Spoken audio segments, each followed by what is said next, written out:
Car की initial speed यहाँ पे है 15 मीटर पर सेकेंड। जब ड्राइवर ने सोचा कि मुझे ब्रेक लगानी है पॉइंट ए पे, तो ब्रेक अप्लाई करते करते कार तो इसी स्पीड से आगे बढ़ती रही, तो उसका रिएक्शन टाइम था डेल्टा टी।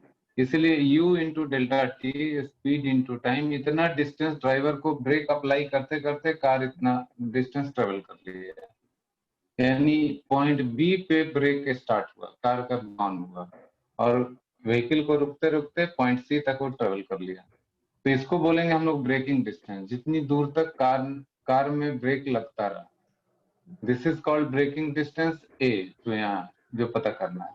और स्टॉपिंग डिस्टेंस पूरा यहाँ से यहाँ तक हो जाएगा, दैट इज बी। तो ए भी पता करना है, बी भी पता करना है। इसमें कंफ्यूजन इस रिएक्शन टाइम को लेकर होता है। तो आई थिंक अब यस सर। ब्रेकिंग डिस्टेंस और स्टॉपिंग डिस्टेंस में क्या अंतर है डायग्राम में देख। S1 तो कैलकुलेट हो गया, S2 कैलकुलेट करने के लिए हम लोग ये एक्सप्रेशन यूज कर रहे हैं। इस जगह पे भी स्पीड यू ही रहेगा, तो v square equals u square plus 2, और एक्सेलरेशन जो यहाँ है, रिटार्डेशन जो है -6 और डिस्टेंस है S2, तो यहाँ से S2 आ गया 225 डिवाइडेड बाई 12, कितना मीटर। तो ए का वैल्यू और बी का वैल्यू अलग अलग कैलकुलेट करके देख लीजिए मैच कर रहा है कि नहीं। प्रॉब्लम 21, इसमें क्या दिया है कि there is a turning, road है वहां पे टर्निंग है, इस तरह का है। This is the turning. यहाँ पे एक कल्प्रिट जो है बाइक से भाग रहा है और उसकी स्पीड दे रखी है 72 किलोमीटर पर आवर। इसको भी मीटर पर सेकेंड में चेंज कर लेंगे तो ये आएगा 20 मीटर पर सेकेंड। 5/18 से मल्टीप्लाई करेंगे। और पुलिस, ये कल्प्रिट है, सी रिप्रेजेंट्स कल्प्रिट, और इसके पीछे पीछे पुलिस जीप आ रही है पी। पुलिस जीप का स्पीड है 90 किलोमीटर पर आवर, तो मीटर पर सेकंड में इसको चेंज करेंगे तो 25 आएगा, 25 मीटर पर सेकंड। लेकिन फर्क क्या है, पुलिस ने देखा कि culprit is running away with the bike, police is chasing with jeep. Police jeep इस टर्निंग पे पहुंचता है डेल्टा टी इक्वल्स 10 सेकेंड के बाद। यानी पुलिस कल्प्रिट को देख के पीछा कर रही है लेकिन 10 सेकेंड पीछे चल रही है। इस टर्निंग पॉइंट पे कल्प्रिट जब आया उसके 10 सेकेंड के बाद पुलिस यहाँ पहुंच रहा है, लेकिन स्पीड ज्यादा है। Assuming कि both are moving with the same constant speed, somewhere culprit will be caught by the policeman. तो suppose यहाँ जाके पुलिस ने कैच कर लिया कल्प्रिट, कैचिंग पॉइंट है। तो टर्निंग से देखा जाए तो jeep, police jeep and culprit दोनों ने डिस्टेंस जो ट्रेवल किया दैट इज एल।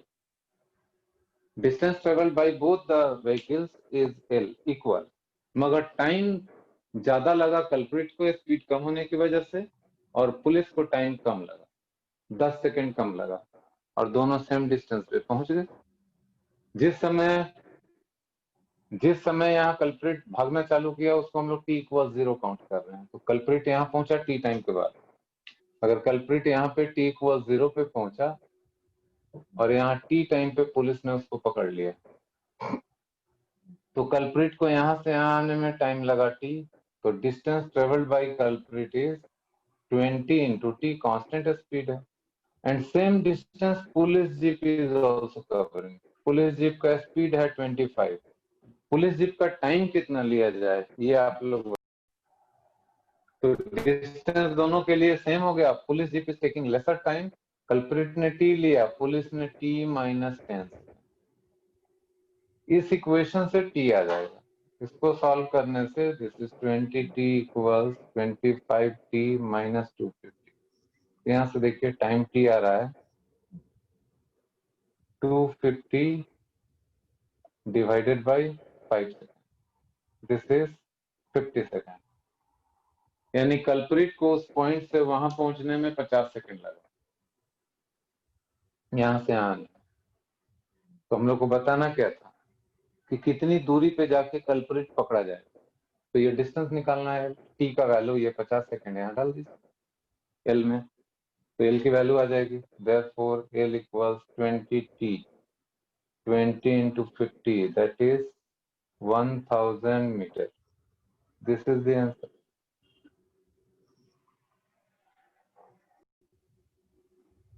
देखिए क्वेश्चन क्या है।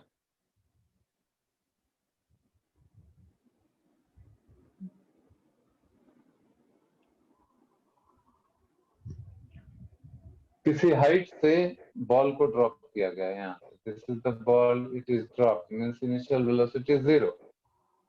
ग्राउंड से इसका हाइट h मान लेते हैं, और यहाँ सैंड है इसके अंदर। दिस इज ग्राउंड, कितना सैंड है। बॉल यहाँ आता है और सैंड के अंदर चला जाता है और कुछ डिस्टेंस जाके रुक जाता है।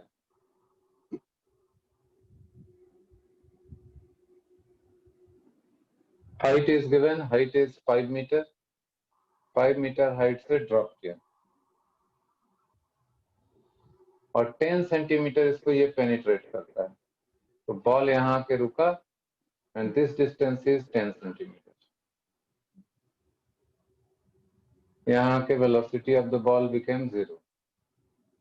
ऐसा हो गया। Find the retardation of the ball in sand assuming it to be uniform। Retardation को यूनिफॉर्म मान के कैलकुलेट करना है कि कितना रिटार्डेशन हुआ होगा। देखिए ये भी आसानी से कैलकुलेट हो जाएगा। एच हाइट से ड्रॉप करने पे जब ये यहाँ आएगा, सैंड यहाँ से स्टार्ट हुआ, उस समय इसकी वेलोसिटी मान लेते हैं हम लोग v1। v1 की वैल्यू होगी √2gh। Half mv square is gain in kinetic energy and loss in potential energy mgh। ये आप लोग 9th क्लास में भी करते, या v square equals u square plus 2s करेंगे तो ये फॉर्मूला आ जाएगा। तो before striking the sand this is the velocity. उसके बाद ये यहाँ पे आकर रुक गया है 10 सेंटीमीटर। v1 की वैल्यू हो गई √2gh। अभी 2gh ही रहने दीजिए, लास्ट में वैल्यू डाला जाएगा। और ये 10 सेंटीमीटर है, ये 5 metre. Now for this distance we will use the formula v square equals u square plus 2s। Final velocity 0, initial velocity ये रहेगा, स्क्वायर है तो 2gh प्लस 2, रिटार्डेशन मालूम नहीं है, और s जो है 10 सेंटीमीटर है, यानी 10/100। इसी को सॉल्व करना है। तो 2 तो पूरे में कैंसिल हो गया, एक 0 भी कैंसिल हो गया, तो a is -gh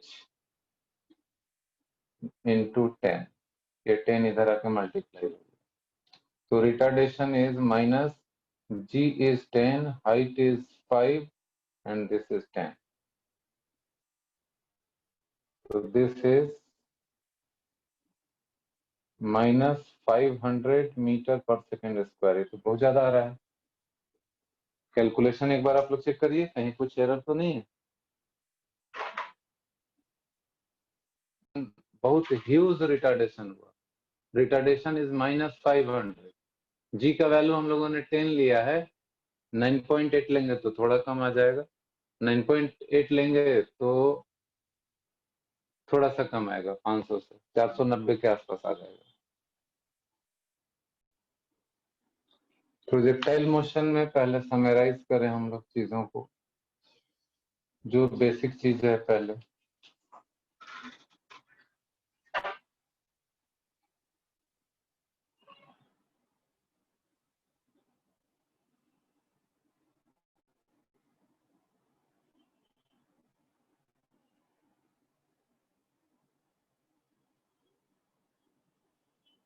projectile motion को हम लोग 2 डायमेंशनल मोशन भी बोलते हैं, मोशन इन वर्टिकल प्लेन भी बोलते हैं, और इसको मोशन इन वर्टिकल प्लेन भी कहा जाता है। एजम्पशन आप लोग जानते होंगे कि जी को कांस्टेंट मान के सारे कैलकुलेशंस और इक्वेशंस इसके बनाए जाते हैं। G is not changing anywhere for a normal projectile. 9.8 या 10 ही मान के करते हैं। और दूसरा ये मानते हैं कि एयर रेजिस्टेंस नहीं है, एयर इज एब्सेंट। मतलब इसमें 3 कंडीशंस होती है, एयर नहीं है, एयर को एब्सेंट मानते हैं, जी को कांस्टेंट मानते हैं, और surface of the earth horizontal floor जैसा ट्रीट करते हैं। अंडर दिस कंडीशन यहाँ पे सारा इक्वेशन बनाया जाता है। तो इसमें 3-4 इंपॉर्टेंट बातें हैं जो शुरू में मालूम होनी चाहिए। ये कहलाता है प्रोजेक्शन पॉइंट, पॉइंट ओ, और यहाँ पे जाके प्रोजेक्टाइल जो है लैंड करता है यहाँ पे, इसको हम लोग लैंडिंग पॉइंट बोलते हैं, पॉइंट ए।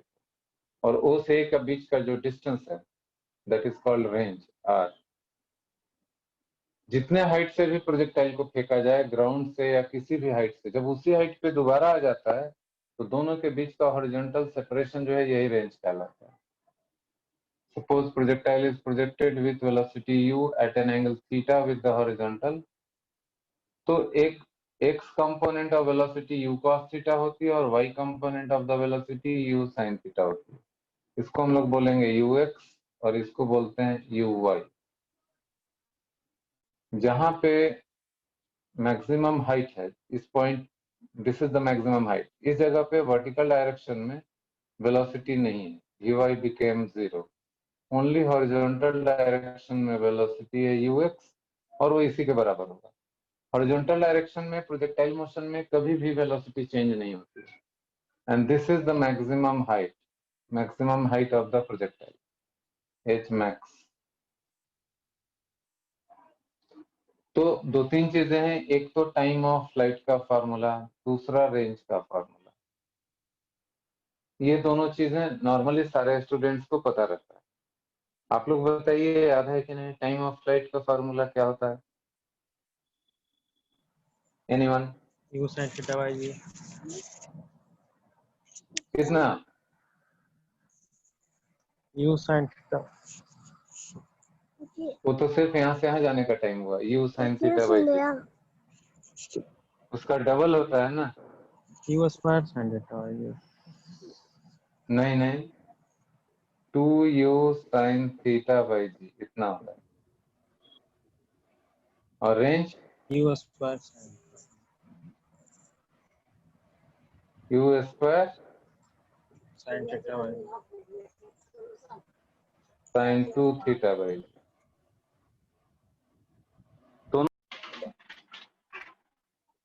तो ये सभी को मालूम है कि यहाँ से यहाँ जाने का टाइम और यहाँ से यहाँ जाने का time, time of ascent, ascent का मतलब हुआ यहाँ से यहाँ पहुंचने का टाइम ऑफ एसेंट, और यहाँ से यहाँ तक वापस आने का टाइम, ये दोनों बराबर होता है, टाइम ऑफ फ्लाइट का आधा होता है। इसकी वैल्यू होती है u sin थीटा बाई जी, और इसी का डबल ही है। कैसे कैलकुलेट होगा देखिए, तुरंत आ जाएगा। If we apply the concept Vy equals Uy plus Ay into t, at the time projectile goes to highest point of its path, at that moment Vy becomes 0. So when Vy is 0, at that time time taken is total time of flight by 2. यहाँ से यहाँ जाने का total time t है, तो यहाँ जाने का आधा लगेगा t by 2। ये वैल्यू अगर इसमें डाल देते हैं तो टाइम ऑफ फ्लाइट का वैल्यू आ जाएगा। देखिए Vy is 0, Uy is u sin theta, Ay is as to gravity, it is always vertically downward, so negative,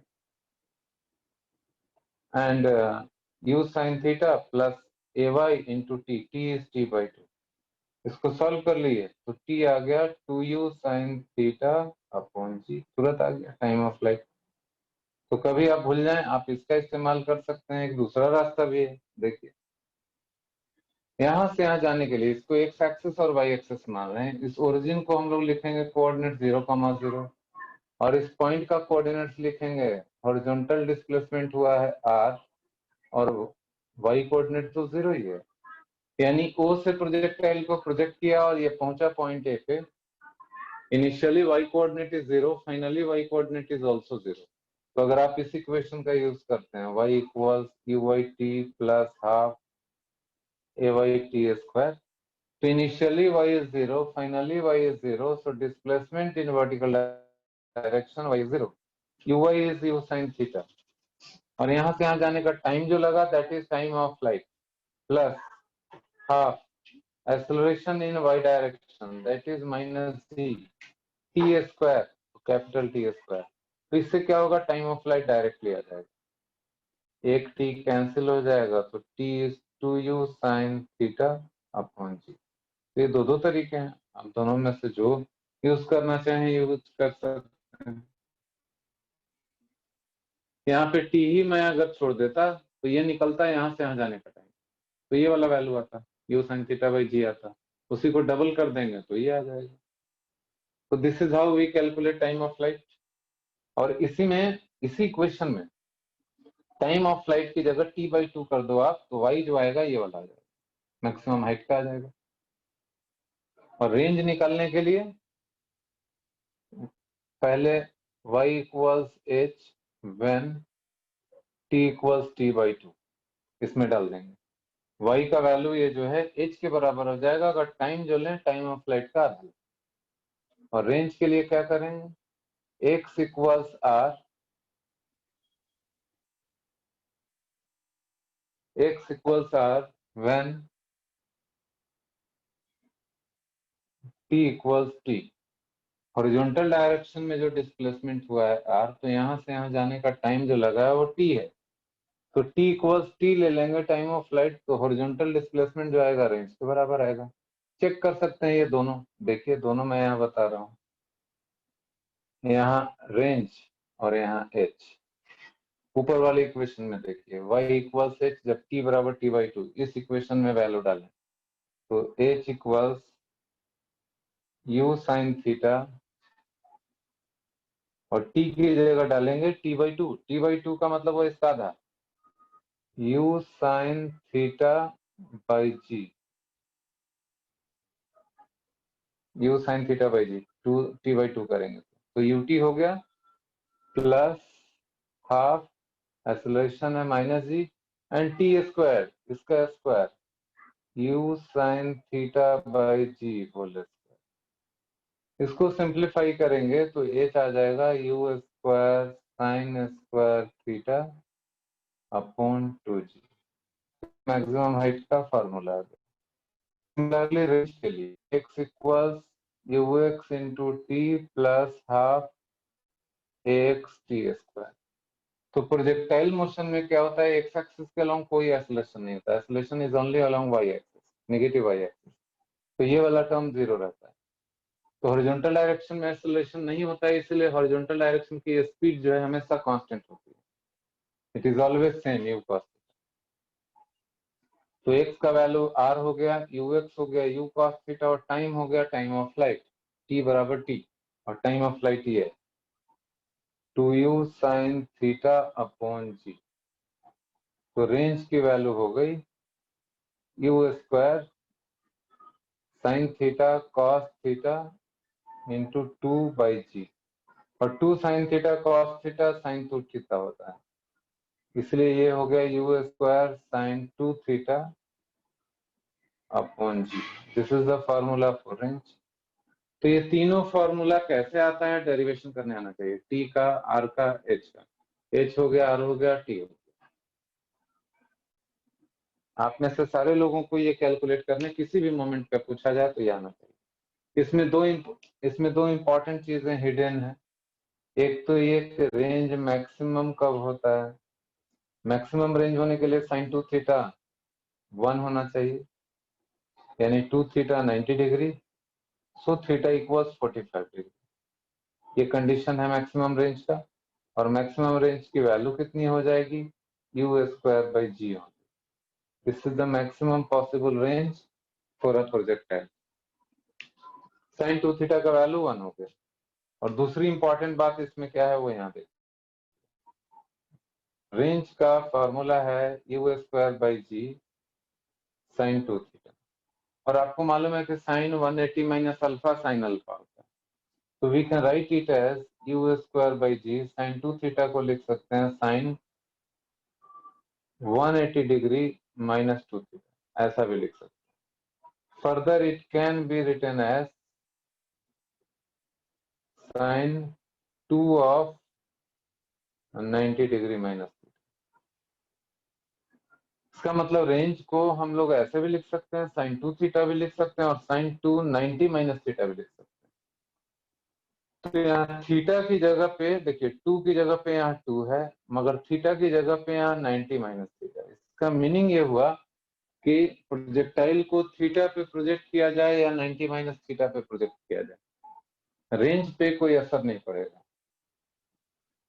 यानी ये दोनों कॉम्प्लीमेंट्री एंगल होता है, theta and 90 minus theta in a projectile motion gives you same range if you is not change. इसका meaning ये हुआ कि किसी प्रोजेक्टाइल को अगर हम लोग थ्रो कर रहे हैं यू स्पीड से, सपोज 30 डिग्री एंगल पे, और 90 माइनस 30 होता है 60, और उसी प्रोजेक्टाइल को 60 डिग्री पे अगर प्रोजेक्ट कर रहे हैं सेम स्पीड से 60 डिग्री एंगल पे, then also range will not change, it will remain same. U speed से एक को 30 डिग्री पे थ्रो किया, एक को 60 डिग्री पे थ्रो किया, रेंज इज नॉट चेंजिंग। इसका ये मतलब हुआ कि whenever theta and 90 minus theta पे प्रोजेक्ट किया जाए किसी प्रोजेक्टाइल को, u remaining same, then range remains unchanged. Range change नहीं होता किसी भी प्रोजेक्टाइल को बिना यू चेंज किए हुए, इनिशियल स्पीड बिना चेंज किए हुए, आप थीटा एंगल पे प्रोजेक्ट करें या 90 माइनस थीटा पे प्रोजेक्ट करें, रेंज में चेंज। अभी हम लोग डिस्कस करेंगे एक जनरल पॉइंट ले रहे हैं P। इस पॉइंट का कोऑर्डिनेट्स है x एंड y और पॉइंट P पे वेलोसिटी है v, प्रोजेक्टाइल का वेलोसिटी है v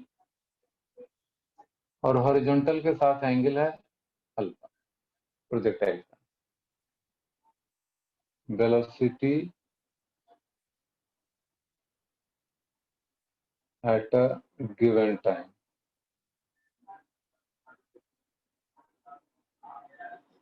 v का वैल्यू t के टर्म्स में हम लोग निकालेंगे। तीन चीजें यहाँ पे हम लोग कैलकुलेट करेंगे, इस v का मैग्नीट्यूड, हॉरिजॉन्टल के साथ एंगल और ये दोनों कोऑर्डिनेट। इन तीनों पे क्वेश्चंस बहुत सारे पूछे जाते हैं, तो इन तीनों के बारे में क्लैरिटी होनी जरूरी है। सबसे पहले वेलोसिटी v का मैग्नीट्यूड चाहिए, उसके लिए क्या होगा, v square equals vx square plus vy square किसी भी इंस्टेंट पे। इसका हॉरिजॉन्टल कंपोनेंट इधर होगा और वर्टिकल कंपोनेंट इधर होगा vy। तो एज वी नो vx में तो कोई चेंज नहीं होता, it remains same as initial velocity u पास। हॉरिजॉन्टल डायरेक्शन में एक्सेलरेशन ही नहीं है, तो velocity in horizontal direction always remains constant, इसलिए vx इक्वल्स ux हो गया। और वर्टिकल डायरेक्शन में वेलोसिटी vy के ऊपर फोकस करिए, that is uy plus ay into t. T equal 0 पे प्रोजेक्टाइल को प्रोजेक्ट किया, टी टाइम के बाद वो पॉइंट पी पे पहुंच गया। So now we are writing Vy equals Uy is U sin theta, acceleration is minus g into t। तो Vy की वैल्यू हो गई U sin theta minus gt। तो ये दोनों इंपॉर्टेंट रिजल्ट है कि x एक्सिस के along there is no changing velocity at any moment, y axis के along velocity is changing with time। इसमें भी इंपॉर्टेंट बात क्या है कि जब यहाँ प्रोजेक्टाइल पहुंच जाएगा हाईएस्ट पॉइंट पे, तो this component and this component becomes equal और Vy हो जाता है 0। ये दोनों वैल्यू इक्वल हो जाती है, U sin थीटा और GT इक्वल होती है। हाईएस्ट पॉइंट के पहले इस तरफ U sin थीटा का वैल्यू GT से बड़ा होता है और हाईएस्ट पॉइंट के आगे GT का वैल्यू U sin थीटा से ज्यादा हो जाता है। तो ये भी बड़ा इंपॉर्टेंट पॉइंट है, this is highest point of projectile. तो यहाँ पे याद रखिए कि at highest point U sin theta becomes equal to GT, तभी तो ये 0 होगा, यानी T equals U sin theta by G, जो टाइम ऑफ एसेंट है आप जानते हैं। दूसरा इंपॉर्टेंट बात क्या है कि u sin theta becomes greater than gt before highest point. O से लेके हाईएस्ट पॉइंट तक कहीं भी u sin थीटा का वैल्यू इसका gt से बड़ा रहता है वैल्यू, इसलिए vy पॉजिटिव आता है, यानी कि vy रिमेन्स पॉजिटिव। और आफ्टर हाईएस्ट पॉइंट क्या होता है? After highest point vy becomes negative. Before highest point vy is positive. इसको याद रखना है सब रिजल्ट, ये काम का है। Before highest point vy is always positive and after highest point vy is always negative, यानी नीचे की तरफ होगा नेगेटिव का मतलब। इसका मतलब हुआ कि u sin theta becomes less than gt, क्योंकि टाइम तो लगातार बढ़ता रहता है, तो हाईएस्ट पॉइंट के बाद p इतना हो जाता है कि gt का वैल्यू u sin थीटा से ग्रेटर हो जाता है। तो ये जरूर याद रखिए आप। अब ये वैल्यू दोनों vy का और vx का यहाँ डाल देते हैं, तो आ गया v square equals vx is u cos theta whole square, vy is u sin theta minus gt whole square, u sin theta minus gt whole square। इसको ब्रेक कर दिया जाए, u square cos square theta plus this is u square sin square theta plus g square t square minus 2u gt sin theta। इन दोनों को एक साथ ले लेंगे, तो therefore v equals under root u square plus g square t square minus 2u gt sin theta। इसका मतलब ये हुआ कि कभी भी इनिशियल स्पीड और अगर टाइम और थीटा, ये तीन चीज दिया, theta, time and initial speed, तो उस मोमेंट का स्पीड भी जो है इस फॉर्मूले से हम लोग डायरेक्टली पता कर सकते हैं। एक तो ये इंपॉर्टेंट फॉर्मूला हो गया, दूसरा एक्स और वाई कोऑर्डिनेट। किसी टाइम टी पे एक्स कोऑर्डिनेट हो जाएगा ux into t plus half x T square. चूंकि एक्स एक्सिस के अलॉन्ग एक्सेलरेशन नहीं होता, इसलिए एक्स की वैल्यू होती है u cos theta into T. ये हुआ एक्स कोऑर्डिनेट का फॉर्मूला। और वाई कोऑर्डिनेट होता है uy into t plus half ay T square. तो y कोऑर्डिनेट का फॉर्मूला हो गया u sin theta into T minus half G T square. ये भी आपको याद रखना है। इन्हीं दोनों इक्वेशन के मदद से इक्वेशन ऑफ ट्राजेक्टरी आती है। इन दोनों इक्वेशन को मिलाएंगे तो ट्राजेक्टरी का इक्वेशन आ जाएगा। टाइम t को एलिमिनेट कर दें, t का वैल्यू यहां से इसमें डाल दें। इक्वेशन ऑफ ट्राजेक्टरी, प्रोजेक्टाइल का जो path, that is parabolic. y equals u sin theta और t का वैल्यू यहां से ले लीजिए, x upon u cos theta minus half g and t square means x by u cos theta whole square. Therefore y equals u is cancelled, tan theta into x minus gx square by 2 u square cos square theta. This is the equation of trajectory.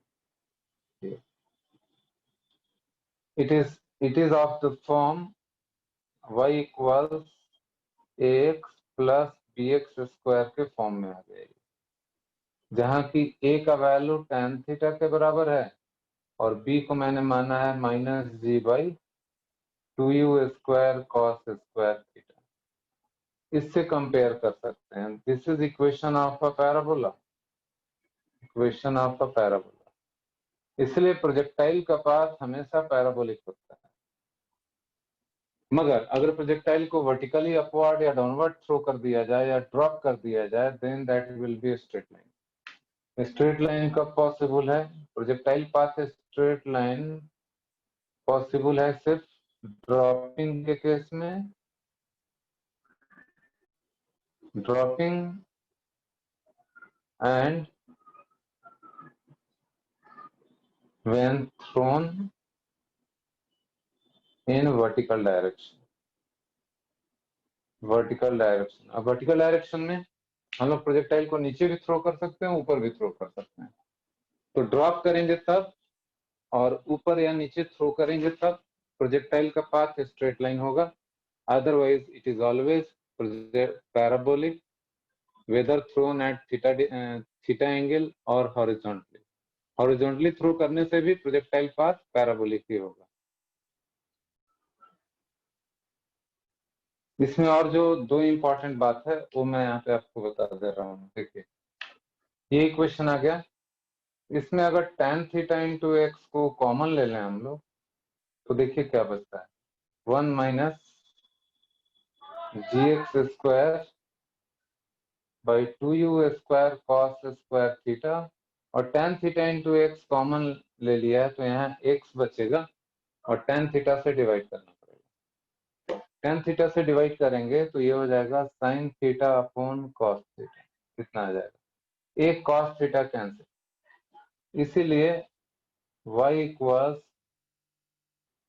tan theta into x into 1 minus, denominator में देखिए क्या है, 2u square cos theta sine theta upon g, x को छोड़ दिया जाए तो ये एक्चुअली एक्स अपॉन रेंज है, तो ये शॉर्ट फॉर्म है, कभी कभी इसकी भी जरूरत पड़ती है। यानी y का ये भी इक्वेशन है और ये भी इक्वेशन है, where r stand for range. और यहाँ इस अल्फा के बारे में, angle between v and horizontal, इन सारे फॉर्मूले का हम लोग को जरूरत पड़ता है प्रॉब्लम्स को सॉल्व करने में। वेलोसिटी वेक्टर v और हॉरिजॉन्टल के बीच में एंगल tan अल्फा, डायग्राम में देखिए tan अल्फा की वैल्यू होगी vy upon vx, so tan alpha is equal to u sin theta minus gt by u cos theta. इस इक्वेशन की जरूरत पड़ती है कई बार। इसमें ध्यान देने वाली बात यही होती है, अगर हाईएस्ट पॉइंट पे जाएंगे तो न्यूमरेटर 0 यानी अल्फा 0, इसके पहले रहेंगे तो ये पॉजिटिव और ये भी पॉजिटिव, अल्फा पॉजिटिव है, और इस पॉइंट से आगे कहीं भी है तो ये अल्फा निगेटिव आ जाता है, क्योंकि u sin थीटा gt से छोटा हो जाता है, न्यूमरेटर आपका निगेटिव होता है, जो मैंने यहाँ पे बताया। क्या करना है, प्रोजेक्टाइल को 60 डिग्री अबव हॉरिजॉन्टल थ्रो किया गया और इनिशियल वेलोसिटी 16 फीट पर सेकेंड। धीरे धीरे ये एंगल घटते घटते जब हाईएस्ट पॉइंट पे जाएगा तो ये एंगल 0 हो जाता है, क्योंकि वेलोसिटी हॉरिजॉन्टल हो जाती है। हाईएस्ट पॉइंट से आगे बढ़ेगा तो धीरे धीरे ये एंगल फिर से 30 डिग्री हो जाएगी। तो शुरू से 30 डिग्री होने में कितना समय लगेगा वो आपको बताना। देखिएगा, this question is based on tan alpha, जो थोड़ी देर पहले मैंने आपको थ्योरी में बताया कि angle between velocity vector and horizontal, उस पे बेस्ड है। देखिए यहाँ पे पहला 1/12 सर, 1/12 नहीं, इनकरेक्ट। ये डायग्राम देखिए फिर आपको और क्लियर होगा। क्वेश्चन में गिवन है कि initial velocity is u and angle is 60 degree. कुछ समय के बाद इसका एंगल यहाँ पे 30 डिग्री हो जाएगा, ये घट के किसी टाइम t पे। इस समय वेलोसिटी v है, दिस पॉइंट P, और ठीक इसी के सामने एक और पॉइंट होता है Q। जैसा जैसा इधर होता है वैसा ही इधर भी होता है, रिपीट। यहाँ अगर वेलोसिटी v है तो यहाँ पे भी v ही रहेगा, मैग्नीट्यूड दोनों का सेम रहेगा, मगर फर्क क्या है, ये angle 30 degree. This is above horizontal, this is below horizontal. ये हॉरिजॉन्टल के ऊपर है वेलोसिटी और ये हॉरिजॉन्टल के नीचे है, यानी हाईएस्ट पॉइंट को क्रॉस कर चुका है। दिस इज अल्फा, ये भी अल्फा है, दिस इज ऑल्सो अल्फा, लेकिन ये अल्फा पॉजिटिव है and this alpha is negative. above horizontal है, एंटी क्लॉकवाइज डायरेक्शन में angle is positive, below horizontal clockwise direction angle negative.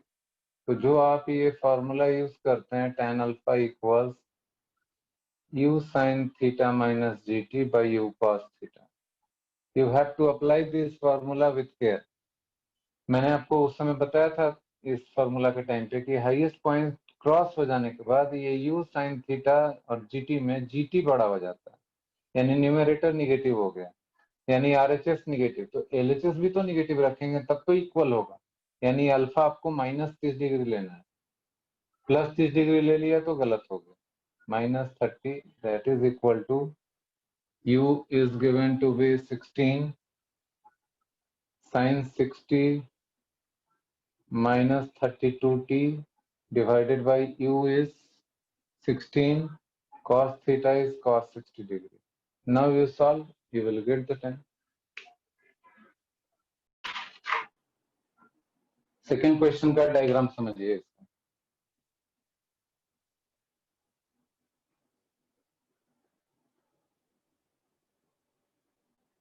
इसी टाइप का है, सेम डायग्राम से भी काम चल जाएगा। 32 है, यहाँ 16 है।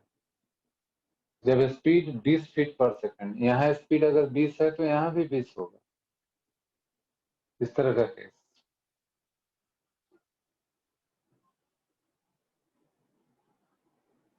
This is 60 degree and these are 2 points, they are at the same height, जैसा लिखा है। स्पीड सेम है तो हाइट भी सेम होगी दोनों point, point P and point Q। Speed is 20 feet पर सेकेंड, यहाँ का स्पीड 20 फीट पर सेकेंड और यहाँ का भी 20 फीट पर second. Here also it is 20 feet पर सेकेंड। तो इधर का सारा चीज उधर रिपीट होता है इस पॉइंट के लेफ्ट साइड और राइट साइड में। पॉइंट P पे स्पीड 20 है तो पॉइंट Q पे भी, जो कि ग्राउंड से सेम हाइट पे, 20 फीट पर सेकेंड, और U का वैल्यू है 32 फीट पर सेकेंड। तो P और Q के बीच का टाइम इंटरवल बताना है, TPQ। 32 फीट पर सेकेंड से 60 डिग्री अबव हॉरिजॉन्टल थ्रो किया गया। जब प्रोजेक्टाइल का स्पीड 20 हो जाता है और फिर थोड़ी देर बाद 20 हो जाता है, इन दोनों के बीच में कितना टाइम इंटरवल होगा वो कैलकुलेट करना। देखिए, यहां से यहाँ का टाइम बताना है। ये एंगल अगर मालूम रहता, ये अल्फा, तो यहां से यहां तक एक छोटा सा प्रोजेक्टाइल मोशन ही दिख रहा है। If we know this angle alpha, then P से Q तक एक प्रोजेक्टाइल मान सकते हैं, और यहाँ से यहाँ जाने का एक छोटे से प्रोजेक्टाइल मोशन का टाइम ऑफ फ्लाइट हो जाएगा, और फॉर्मूला हो जाएगा, अगर ये V है तो 2V sine alpha upon G, ये आंसर हो जाएगा। यहाँ का V पता है 20 फीट पर सेकेंड, G भी पता है, अल्फा सेट नहीं मालूम। This is 2 into 20 by 32 into sin alpha, only sin alpha is unknown. सिर्फ यहां से यहां तक भी प्रोजेक्टाइल मोशन है, पॉइंट A से पॉइंट B तक, दिस इज अ प्रोजेक्टाइल। अगर किसी प्रोजेक्टाइल को 20 फीट पर सेकंड से अल्फा एंगल पे थ्रो करें तो यहां से यहां जब आएगा सेम हाइट पे, तो यहां से यहां तक भी प्रोजेक्टाइल मोशन हम लोग मान सकते हैं। अल्फा कैलकुलेट करना बहुत आसान है, because horizontal speed remains constant, हम लोग जानते हैं u cos 60 is equal to v cos alpha. यहाँ का हॉरिजॉन्टल कंपोनेंट हो जाएगा v cos अल्फा, यहाँ का हॉरिजॉन्टल कंपोनेंट हो जाएगा u cos 60। u is 32 यहाँ दिया हुआ, cos 60 is half, v is 20 into cos alpha. तो यहाँ से आ गया cos alpha equals, cos alpha is 16 by 20, this is 4/5। अगर cos अल्फा इतना आ गया तो sin अल्फा आसानी से आ जाएगा। If cos alpha is 4/5, then sin alpha will be 3/5। यहाँ 3/5 हो गया। cos अल्फा इतना तो sin alpha √1 - cos square alpha, या इस साइन अल्फा का वैल्यू यहाँ डाल दीजिए।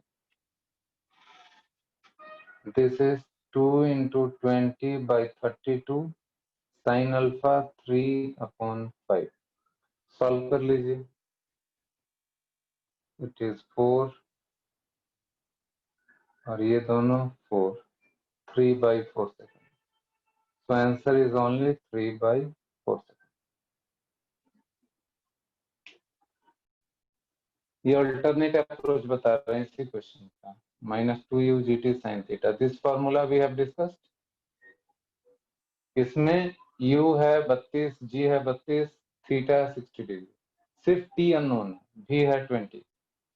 सारा वैल्यू डाल देंगे, you will get quadratic equation of this type, t square plus this into t plus some constant equal 0।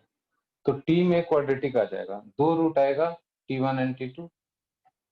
तो t1 इंटू t2 फॉर्मूला आपको पता है, t1 plus t2 sum of the roots and product of the roots, दोनों का formula आप लोग को मालूम है।